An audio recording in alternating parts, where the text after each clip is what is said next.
Hi అండి. Welcome to అమూల్య మంత్రి Telugu audio stories. ఈరోజు మనం వినబోయే కథ సొగసు చూడధర్మ పార్ట్ 3. ఈ స్టోరీ నచ్చితే ప్లీజ్ లైక్ చేసి కామెంట్ చేయండి. అలాగే మన ఛానల్ని సబ్స్క్రైబ్ చేసుకోండి. ఇక కథలోకి వెళ్ళిపోదామా? నువ్వు నన్ను అడిగిన ప్రశ్ననే నేను నిన్ను అడగాలనుకుంటున్నాను. నీకు ఈ పెళ్ళి ఇష్టమేనా అని గోపాల్ అడిగాడు. ఏం చెబుతుందా అని మహాలక్ష్మి కళ్ళలోకి చూస్తూ ఉన్నాడు. ఆమె తడబడకుండా అతని వైపే చూస్తూ నాకు ఈ పెళ్ళి ఇష్టం లేదు అని చెప్పింది. గోపాల్ ఒక్క నిమిషం షాక్ అయిపోయాడు. అసలు ఆమె ఏం చెప్పిందో అతనికి అర్థం కావడం లేదు. గోపాల్కి కొంచెం పొగరు ఎక్కువగానే ఉంటుంది. పొగరుతో పాటు కోపం కూడా ఎక్కువే. ఏంటి? ఏమన్నావు? మళ్ళీ చెప్పు అని అర్థం కానట్టుగా అడిగాడు. మహాలక్ష్మి తడబడుతూ అతను అంత గట్టిగా అడిగేసరికి భయపడిపోయి నసుకుతూ అది మీరు విన్నదే నేను చెప్పాను అని చిన్నగా కళ్ళు నేలపైకి వాల్చి చెప్పింది. అసలు ఏంటి ఈ పిల్ల? నేను రిజెక్ట్ చేయాలి అనుకున్నాను, కానీ నన్నే రిజెక్ట్ చేస్తుంది. సిటీలో చదువుకున్నాను, అందం, ఆస్తి అన్నీ ఉన్నాయి. కాలేజ్ డేస్లో ఎంతోమంది అమ్మాయిలు నా వెనకే తిరిగారు, కానీ నేను ఒక్కరిని కూడా పట్టించుకోలేదు. అలాంటి నన్ను ఈ పల్లెటూరులో పుట్టి పెరిగిన మహాలక్ష్మి రిజెక్ట్ చేయడం ఏంటి అని కోపంగా ఆమె వైపే చూస్తూ నేనంటే ఇష్టం లేదా అని అడగాలనుకున్నాడు. కానీ మహాలక్ష్మి నువ్వు నాకు ఇష్టం లేదు, నచ్చడం లేదు అని మొహం పైన చెప్పేస్తే అతను ఆ మాటలు తీసుకోలేడు. అప్పుడే బయట నవ్వుతూ అందరితో కలిసిపోయి తిరుగుతున్న మహేష్ అతని కళ్ళకు కనబడ్డాడు. ఓహో, నన్ను పెళ్లి చేసుకోవడం ఇష్టం లేనట్టుంది, అందుకు కారణం వీడేనేమో అని అనుకున్నాడు. ఈ పెళ్ళి ఇష్టం లేదా? అసలు పెళ్ళే ఇష్టం లేదా అని మళ్ళీ అడిగాడు. మహాలక్ష్మి చెప్పింది విని అతను షాక్ అయ్యాడు. మధ్యలోనే వదిలిపెట్టిన భోజనాన్ని పూర్తిగా తినేసి హ్యాండ్ వాష్ చేసుకొని బౌల్లో ఉన్న 2 గులాబ్ జాములని ఒకేసారి తినేసి నువ్వు చెప్పిన దాని గురించి నేను ఆలోచిస్తాను, టెన్షన్ పడకు, నీకు నచ్చినట్టే జరుగుతుంది అని ఆమెతో చెప్పి వాళ్ళ అమ్మ నాన్నలతో కలిసి ఇంటికి బయలుదేరిపోయాడు. వెళుతున్న వాళ్ళ వైపే చూస్తూ మహాలక్ష్మి బాధగా నిట్టూర్చింది. వాళ్ళ నాన్న భూషణం, తల్లి నాగమణి ఎంతో సంతోషంగా ఉన్నారు. వారం రోజుల్లో నువ్వు మాకు పరాయిదానివి అయిపోతావు అని ఇప్పటి నుండే కన్నీళ్లు కార్చడం మొదలుపెట్టేశారు వాళ్ళు. ఆ రోజు నైట్ మహాలక్ష్మి పడుకోవడానికి ఎంతగానో ప్రయత్నం చేస్తుంది, కానీ ఎంతకీ ఆమెకు నిద్ర దరిచేరడం లేదు. ఏంటి, ఇంకా అత్త వాళ్ళ ఇంటి నుండి ఫోన్ రాలేదు? అతనికి అంత క్లియర్గా చెప్పాను కదా, ఈ పెళ్ళి జరగకుండా ఆపేయాలి అని చెప్పాను కదా. నువ్వు ఏమీ టెన్షన్ పడకు, నేను ఇంటికి వెళ్ళగానే అమ్మా నాన్నలతో మాట్లాడి పెళ్ళి క్యాన్సిల్ చేస్తాను అన్నట్టు నాకు భరోసా ఇచ్చాడు కదా, మరి ఇంకా ఫోన్ రావడం లేదు ఏంటి? అయ్యో, ఇక్కడేమో పెళ్లి పనులు మొదలు పెట్టేశారు నాన్న, ఇప్పుడు నేనేం చెయ్యాలి అని ఆలోచిస్తూ తిరుగుతూ ఉన్న ఫ్యాన్ వైపే చూస్తూ ఉంది. గోపాల్ వాళ్ళ అమ్మ నాన్నలతో కలిసి కూర్చొని పెళ్ళికి ఎవరెవరిని ఇన్వైట్ చేయాలి, ఎవరికి ఫోన్ చేయాలి, ఎవరికి కార్డ్స్ పంపించాలి అని మాట్లాడుకుంటూ ఒక లిస్ట్ తయారు చేశాడు. అతని ముఖంలో తేడాన్ని గమనించిన సుభద్ర నవ్వుతూ, ఒరేయ్, పెళ్ళి వద్దు అన్నావు, బిజినెస్ చేసుకుంటాను, నాకు సమయం కావాలి అన్నావు, కానీ నీ కలలని మేము లెక్క చేయకుండా మహాలక్ష్మితో బలవంతంగా పెళ్ళికి ఒప్పించాము. నువ్వు సంతోషంగానే ఉన్నావా? ఈ పెళ్ళి మనస్ఫూర్తిగానే చేసుకుంటున్నావా, లేక మా సంతోషం కోసం చేసుకుంటున్నావా అని సుభద్ర ఎంగేజ్మెంట్కు ముందు అడగాల్సిన విషయాన్ని ఇప్పుడు పెళ్లి కార్డ్స్ సెలక్షన్ చేస్తూ ఉన్న సమయంలో అడిగింది. అమ్మ అడిగిన ప్రశ్నకి ఏం సమాధానం చెప్పాలో గోపాల్కి తెలియడం లేదు. మహాలక్ష్మి చూడగానే అతని మనసులో ఏదో గిలిగింత మొదలైంది అని ఆమెతో చెప్తే నన్ను ఎలా అర్థం చేసుకుంటుందో. అంటే అందం చూసి మహాలక్ష్మిని ఇష్టపడుతున్నావా అని అడిగితే చాలా అసహ్యంగా ఉంటుంది. తన గురించి నాకు పూర్తిగా తెలీదు, పెళ్లి తర్వాతే తెలుసుకోవాలి. అదేమో ఈ పెళ్ళి వద్దు అంటుంది. గోపాల్ మహాలక్ష్మి గురించి ఆలోచిస్తూ ఉన్నాడు. కొడుకు ఉలుకు పలుకు లేకుండా ఉన్నాడు అని సుభద్ర అతని భుజంపై చెయ్యి వేసి, ఏమైందిరా, బాధపడుతున్నావా? మహాలక్ష్మి చాలా మంచిదిరా, నువ్వు తనతో చాలా సంతోషంగా ఉంటావు అని ఆవిడ చెప్తూ ఉండగానే అతను వాళ్ళ అమ్మ చేతిని అతని చేతిలోకి తీసుకొని, "అయ్యో! అమ్మ, నేను బాధపడడం లేదు. హ్యాపీగానే ఉన్నాను. నువ్వు ఎక్కువగా ఆలోచించి నీ బుర్ర పాడు చేసుకోకు. నా ఫ్రెండ్స్‌ని కూడా పిలుస్తున్నాను. వాళ్ళకి ఎలాంటి ఇబ్బంది కలగకుండా చూసుకుంటానని నాతో చెప్పావు. గుర్తుకు ఉంది కదా?" అని అడిగాడు. "అయ్యో! ఎందుకు గుర్తుకు లేదు? మన బంధువులతో పాటు వాళ్ళని కూడా నేనే చూసుకుంటాను" అని ఆమె నవ్వుతూ చెప్పింది. కొడుకు చెప్పిన మాటలు విని సుభద్రకు అప్పుడు మనసు తేలిక పడింది. వారం రోజుల్లో 2 రోజులు అయిపోయాయి కూడా. మహాలక్ష్మి వాళ్ళ అత్త సుభద్ర వాళ్ళ ఇంటి నుండి వచ్చే ఫోన్ కాల్ కోసం ఎదురు చూస్తూనే ఉంది. ఫోన్ కాల్ రాలేదు కానీ వాళ్ళ ఇంటి నుండి చీర, సారెతో పాటు కొన్ని నగలు కూడా ఆమెకు బహుమతిగా వచ్చాయి. ఇటువైపు మహాలక్ష్మి ఒక్కతే కూతురు. అటువైపు గోపాల్ కూడా ఒక్కడే కొడుకు కావడంతో ఇద్దరికి 5 రోజుల పెళ్లి వేడుకలు మొదలుపెట్టేశారు. ఒకరోజు పసుపు దంచడమని, మరో రోజు ముత్తైదులందరూ గాజులు వేసుకోవడమని, హల్దీ ఫంక్షన్, మెహందీ ఫంక్షన్‌తో పాటు ఫోటోషూట్స్ కూడా చేయించుకున్నారు. అతను అసలు ఏం చేస్తున్నాడు? నా బాధ తీరుస్తాను అని చెప్పాడు కదా! మరి నన్ను పెళ్లి చేసుకోవడానికి ఎలా ముస్తాబవుతున్నాడు? అని మహాలక్ష్మి ఒకవైపు ఆలోచిస్తూనే ఉంది. ఈలోగా పెళ్లి రోజు రానే వచ్చేసింది. మహాలక్ష్మి పెళ్లి కూతురుగా ముస్తాబు చేశారు. ఆమె ఒంటి నిండా నగలు నింపేశారు. ఆ బరువును ఆమె శరీరం మోయలేకపోతుంది. పెళ్ళి అనే బంధాన్ని భారంగా మోయబోతుంది. ఇక ఈ నగలు పెద్ద బరువా అని ఆమె మనసులోనే అనుకుంటూ పెళ్లి మండపంలోకి అడుగుపెట్టేసింది. గోపాల్, మహాలక్ష్మి ఇద్దరూ పంతులు గారు చెప్పింది చెప్పినట్టుగా చేస్తున్నారు.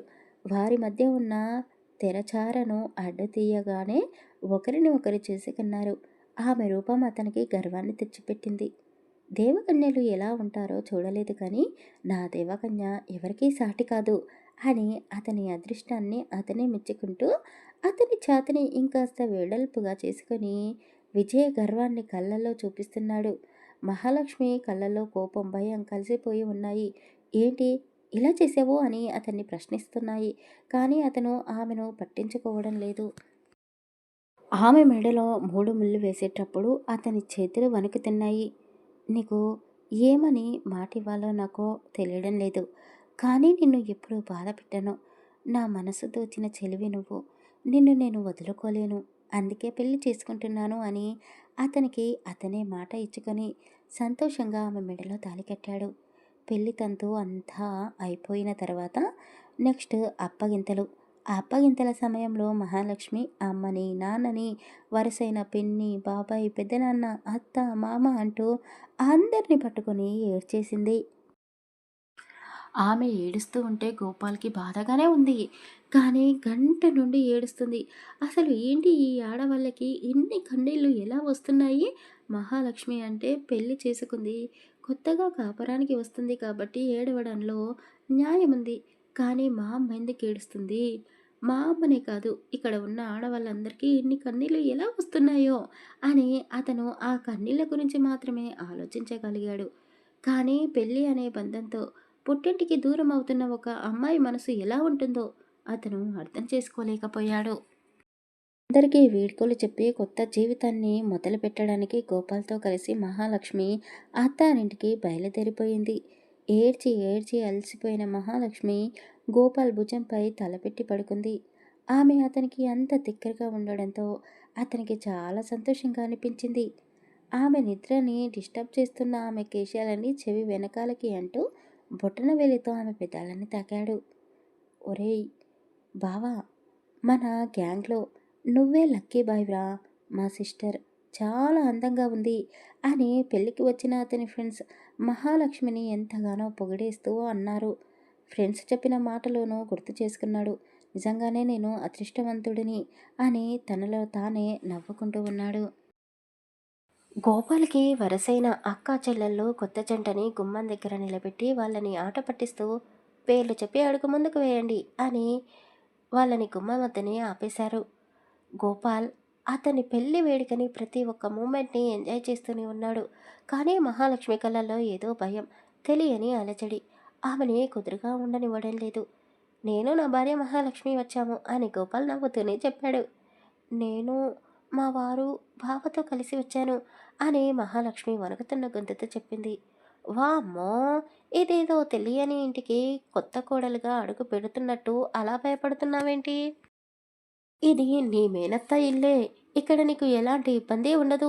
ఫ్రీగా ఉండు అనే వాళ్ళందరూ మహాలక్ష్మితో మాట్లాడుతూ కాస్త ధైర్యాన్ని ఇచ్చారు. ముందుగా మహాలక్ష్మితో దేవుడి గదిలోకి తీసుకుని వెళ్ళి దీపారాధన చేయించారు. ఆ తర్వాత పెద్దవాళ్ళందరి ఆశీర్వాదాలు తీసుకున్నారు. ఇక్కడ గోపాల్ చాలా ఇబ్బంది పడిపోయాడు. వామ్మో! నడుము పట్టేసింది. ఇంతమంది బంధువులు ఉన్నారేంటి? ఫస్ట్ టైం వీళ్ళందరూ నాకు ఎక్స్ట్రా లగేజ్‌లాగా కనపడుతున్నారు. నా పరిస్థితే ఇలా ఉంది అంటే, ఇక మహాలక్ష్మి పరిస్థితి ఎలా ఉందో అని ఆమె వైపు చూశాడు. ఆమె నార్మల్‌గానే ఉంది. ఓహ్! మర్చిపోయాను. మా అమ్మలాగే మహాలక్ష్మి కూడా పూజలు, పునస్కారాలు ఎక్కువగానే చేస్తుంది కదా! వ్రతాలు చేసే సమయంలో అందరి కళ్ళకు పసుపు రాసి వాళ్ళ ఆశీర్వాదం తీసుకోవడం మహాలక్ష్మికి అలవాటే కదా! అందుకే తనకు ఇదంతా కొత్తగా, వింతగా లేదు. నాకే ఉంది. నడుం పట్టేసింది అని నడుంపై చెయ్యి పెట్టుకుంటూ నేను ఫ్రెష్ అవ్వాలి అని చెప్పాడు. ఒరేయ్! ఇక్కడే కింద ఉన్న రూమ్‌లోనే ఫ్రెష్ అవ్వు. నువ్వు నీ గదిలోకి ఇప్పుడే వెళ్ళకు అని సుభద్ర చెప్పడంతో అతను సరే అన్నట్టుగా ఒక గదిలోకి వెళ్ళి ఫ్రెష్ అయ్యాడు. అమ్మలక్కలు అందరూ కలిసి వాళ్ళ వాళ్ళ ఫస్ట్ నైట్ గురించి మాట్లాడుకుంటూ తెగ సిగ్గుపడిపోతున్నారు. మహాలక్ష్మిని రెడీ చేశారు. వాళ్ళ నవ్వులు బయట ఉన్న మగవాళ్ళకి కూడా వినబడుతున్నాయి.